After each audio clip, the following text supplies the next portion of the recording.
Indian T20 cricket ടീമിന്റെ പുതിയ അധ്യായനത്തിന് ഇന്ന് തുടക്കമാവുകയാണ്. പുതിയ നായകനായ ശ്രേയസ് അയ്യരുടെ നേതൃത്വത്തിൽ അയർലാൻഡിനെതിരായ 2 മത്സരങ്ങളുടെ T20 പരമ്പരയ്ക്കാണ് ഇന്ത്യ ഇറങ്ങുന്നത്. ലോകകപ്പ് വിജയത്തിന് ശേഷമുള്ള ആദ്യ പരമ്പര എന്ന നിലയിലും പുതിയ നേതൃത്വത്തിന്റെ തുടക്കമെന്ന നിലയിലും ഈ പരമ്പരയ്ക്ക് വലിയ പ്രാധാന്യമുണ്ട്. ടീമിലെ യുവതാരങ്ങൾക്ക് കൂടുതൽ അവസരം നൽകുന്ന സമീപനമാണ് സെലക്ടർമാർ സ്വീകരിച്ചിരിക്കുന്നത്. അതിനാൽ തന്നെ 15 വയസ്സുകാരനായ വൈഭവ് സൂര്യവംശിയുടെ സീനിയർ ടീമിൽ അരങ്ങേറ്റ സാധ്യതയാണ് ആരാധകരുടെ പ്രധാന ചർച്ചാ വിഷയം. അതേസമയം സഞ്ജു സാംസന്റെ സ്ഥാനവും ഓപ്പണിംഗ് കൂട്ടുകെട്ടും ടീം തെരഞ്ഞെടുപ്പിൽ നിർണായക ഘട്ടങ്ങളാണ്. IPL-ലും ആഭ്യന്തര ക്രിക്കറ്റിലും സ്ഥിരതയാർന്ന പ്രകടനം കാഴ്ചവെച്ചതിന്റെ അടിസ്ഥാനത്തിലാണ് ശ്രേയസ് അയ്യർ ഇന്ത്യൻ T20 ടീമിന്റെ നായക സ്ഥാനത്തെത്തിയത്. മറുവശത്ത് ആക്രമണാത്മക ബാറ്റിംഗിലൂടെ ശ്രദ്ധ നേടിയ വൈഭവ് സൂര്യവംശിക്ക് അവസരം ലഭിക്കുമോ എന്ന ആശങ്കയും ഉയർന്നിരിക്കുകയാണ്. ശ്രീലങ്കയിൽ നടന്ന ത്രിരാഷ്ട്ര ഏകദിന പരമ്പരയുടെ ഫൈനലിൽ 29 പന്തിൽ 94 റൺസ് നേടിയ വൈഭവ് വെറും 11 പന്തിൽ അർദ്ധ സെഞ്ചുറി പൂർത്തിയാക്കി ലിസ്റ്റ് എ ക്രിക്കറ്റിലെ വേഗമേറിയ അർദ്ധ സെഞ്ചുറികളിലൊന്ന് സ്വന്തമാക്കിയിരുന്നു. എന്നാൽ വൈഭവിനെ ഓപ്പണറായി കളിക്കുകയാണെങ്കിൽ നിലവിലെ ഓപ്പണിംഗ് കൂട്ടുകെട്ടിൽ മാറ്റം വരുത്തേണ്ടി വരും. കഴിഞ്ഞ T20 ലോകകപ്പിൽ അഭിഷേക് ശർമ്മയും സഞ്ജു സാംസണുമായിരുന്നു ഇന്ത്യയുടെ ഓപ്പണർമാർ.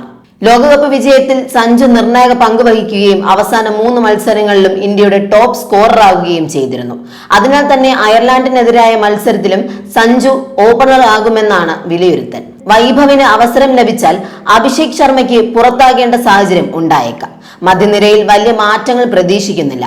3-ാം നമ്പറിൽ ഇഷാൻ കിഷൻ ബാറ്റ് ചെയ്യുമ്പോൾ 4-ാമനായി നായകൻ ശ്രേയസ് അയ്യർ എത്തും. വൈസ് ക്യാപ്റ്റൻ നീലക് വർമ്മ, ശിവൻ ദുബെ, അക്സർ പട്ടേൽ അല്ലെങ്കിൽ വാഷിംഗ്ടൺ സുന്ദർ എന്നിവർ മധ്യനിരയ്ക്ക് കരുത്തേകും.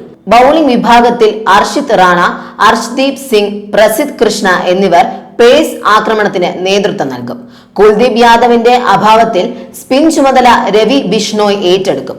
പുതിയ നായകന്റെ കീഴിൽ വിജയത്തോടെ പരമ്പര ആരംഭിക്കാനാണ് ഇന്ത്യ ലക്ഷ്യമിടുന്നത്. ഗ്രൂപ്പ് ഐയിലെ 1-ാം സ്ഥാനം ഉറപ്പിക്കാൻ ഫ്രാൻസും നോർവേയും ഇന്ന് നേർക്കുനേറെത്തുന്നു.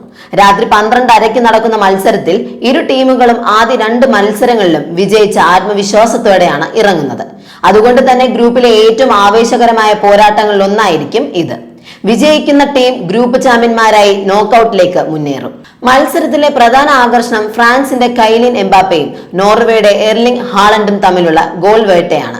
ഇരുവരും ഇതുവരെ 4 ഗോളുകൾ വീതം നേടി ടൂർണമെന്റിലെ മുൻനിര സ്കോറർമാരായി തുടരുകയാണ്. ഇന്നത്തെ മത്സരത്തിൽ ആരാണ് നിർണായക ഗോൾ നേടുകയെന്ന ആകാംക്ഷയിലാണ് ആരാധകർ.